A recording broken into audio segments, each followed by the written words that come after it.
Hello, good day. This is Raymond, your estate agent. Mabibigay po ko ng tips before buying your first house.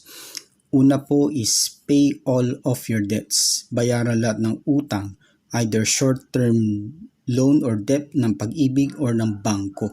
Pangalawa, save an emergency fund of 3 to 6 months worth of your expenses. Pangatlo, decide the price of the house you can only afford. Pang-apat ay save a down payment at least 5% worth of the house price you can only afford. 20% is even better.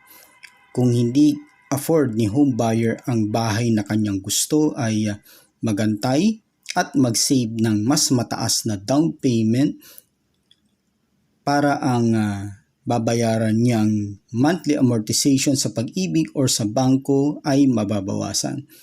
Or maghanap na lamang ng ibang bahay na kung saan ang presyo nito ay pasok sa kanyang budget at sweldo. Yan naman po aking masishare. Kindly follow and send me stars. Again, this is Sir Raymond, your real estate agent. Salamat po sa inyong pakikinig.